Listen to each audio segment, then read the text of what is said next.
Boston Celtics fans, we have two big topics to discuss on today's show. First, about the big man Kristaps Porzingis injury update. You guys are not going to want to miss this. And the second half of the show is about another big that could possibly come to the Boston Celtics, but do we even need him? Well, we're going to break that down on today's show, but first, I need you guys to go on ahead and like this video for Kristaps Porzingis to have a speedy recovery.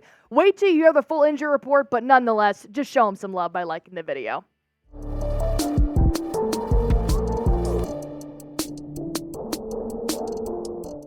We got some good news on this Friday. Kristaps Porzingis' injury doesn't seem to be long-term.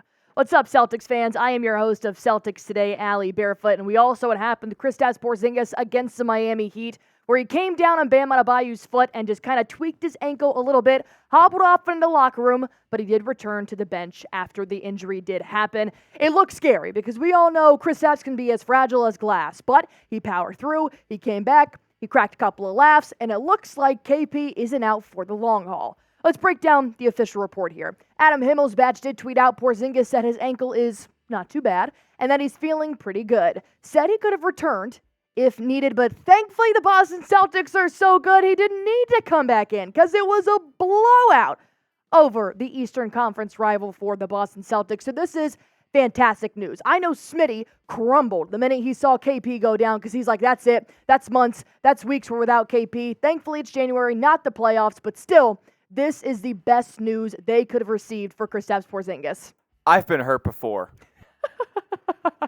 A little cameo there by Smitty. But Porzingis, you all know him. We all love him. The Unicorn said, hopefully I'll be clear to play tomorrow. This is music to everybody in Boston's ears right now. The fact that Kristaps Porzingis still wants to get back out there. He wants to be able to take the measures he can to get back on the court with his teammates. However, he is still fragile. So I do think the Boston Celtics should take a little bit of caution when returning Kristaps, just based on who they play next and how long he can rest. So don't look at it in pain necessarily. He didn't look like he was crying or anything like that. He was definitely grimacing once it happened. He needed a little bit of assistance to hobble into the locker room, took it over himself, came back out, and he was seen laughing with Derek White. He said, I'm good. He gave O'Shea Brissett a knuckle bump on the bench. So when we saw that, we're like, man, he's fine. He's the Unicorn, for crying out loud.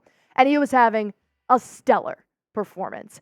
Kristaps Porzingis did leave the game in about the middle of the third quarter with 19 points, 4 rebounds, 6 for 9 from the field, and 75% from the three-point line. Kristaps was handling business from the elbow and the nail all night long. However, like I said, I personally would proceed with caution. Porzingis may say he's good. That could be media talk. It could be lingering a little bit more than he wants to, but obviously we want to see KP back, but I want to see him back in full motion.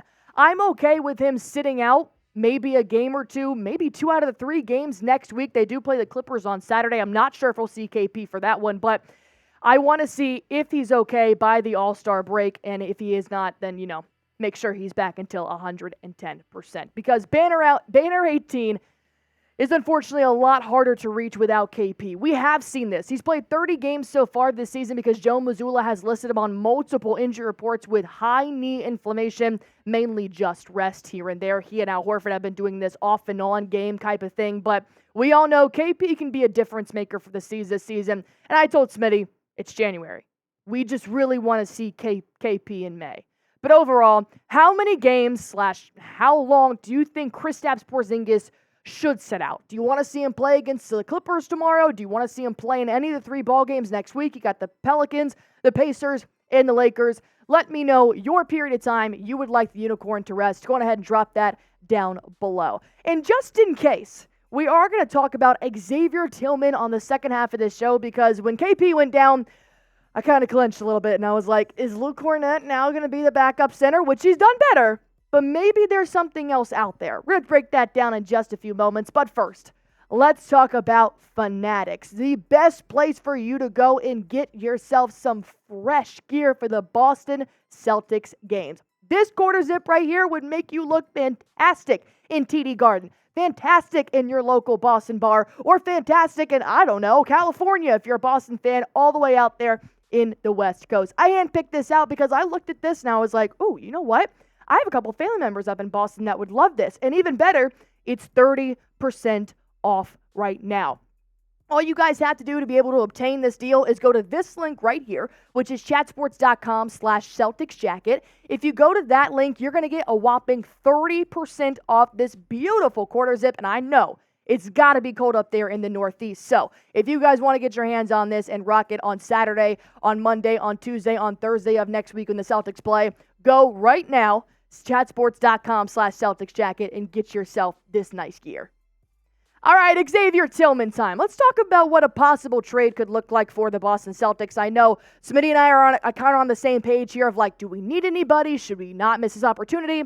What's kind of out there? And I think Tillman actually has a pretty good physique fit for the Boston Celtics, and multiple outlets have reported that the Grizzlies' big is a low cost for Boston to improve their margins. But let's break down this player a little bit more. Why don't you guys get to know Tillman a little bit? He's making $1.9 million this season. For example, Luke Cornett is making $2 million. He'll be an undrafted free agent after this season is over. He's a high-energy, high IQ type of player. Court vision is stellar, and he's got it on both ends here. That's what I love about this player, because the C's can always use help on offense and on defense, and he's got a pretty interesting build here. When I say big body, he's not 7'3", but not many are. He's about 6'7", so a little bit smaller than Tatum is actually, but he's big. He's muscular. He puts kind of that Neemias Queta type of muscles in the paint to help them out if Luke Cornett, who's a more lankier type of player, and he can switch on 3s, 4s, and 5s, and he crashes the offensive glass, which is music to my ears. Let's break it down a little bit more here for his stats. And you got to think, guys, the Memphis Grizzlies are not the hottest team right now in the Western Conference. They've had a lot of injuries, so when you look at his stats, take it with a grain of salt. This is for a team that's not doing very well right now. 6 points per game, nearly 5 rebounds per game, which is great. 1 block per game, and he's shooting 41% from the field, which is not good, but, maybe we can just use him more on the defensive side of the ball. Overall, Tillman has been efficient before. We have seen this before with the big guy, but his expiring contract and lackluster play this year makes him a low-risk, low-cost buy. And we've said this before in previous videos.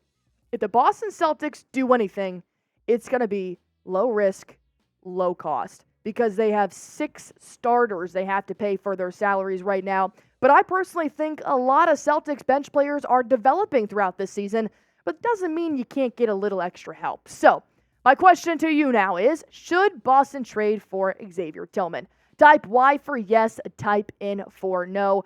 But go on ahead and put that in before we tell you what our trade is going to be, because overall, I say yes. I think there's no point in not exhausting the NBA trade deadline, the NBA trade market, until February 8th. Might as well look, Brad Stevens, because Smitty actually broke down what a trade is going to look like, and that is music to my ears.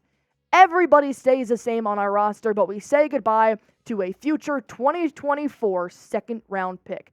That is beautiful for somebody like Xavier Tillman. You're basically trading $1.9 million and just inheriting his salary. I think this would be fantastic to have another body on the floor, especially when you've got an injury scare like KP's. You've got a 37-year-old in Al Horford. You got Luke Cornett, who's still trying to find his confidence, and he's definitely more of the jokester in the locker room. So if you put somebody in there like Xavier Tillman, because Neemias Queta hasn't been seeming to get as many minutes as I thought he would, I would take this if I'm Brad Stevens. But hey, I'm not, so it's up to him. Look, injuries have wrecked Memphis. We've seen this with John Morant. We've seen this with Marcus Smart, former player for the Boston Celtics. After they were the number 2 seed, they were the up-and-coming team last year in 2023, so they would welcome any draft compensation for an expiring player, because it's one of those teams that I just feel like they're just trying to get through the regular season. It's unfortunate they had John Morant miss 25 games and then have a season-ending injury. You had their big Steven Adams. He had a season-ending injury before the season even started. Now you got Marcus Smart as well, Jaren Jackson as well. So it's tough. So why don't we take some players off their hands and take over Xavier Tillman? Overall, your turn now. That's why we have this show, so we can have conversations. I tell you guys my side. I give you guys the facts, and then you guys answer. Would you accept this trade? Type A for accept, type D for decline. And if anything happens here, you know we're going to report about it first. So if you enjoyed this show and you found out more about Kristaps Porzingis and you finally got to know who the heck Xavier Tillman is, all you guys have to do to support us here at Chat Sports, and we thank you constantly for the time you give us, is like this video.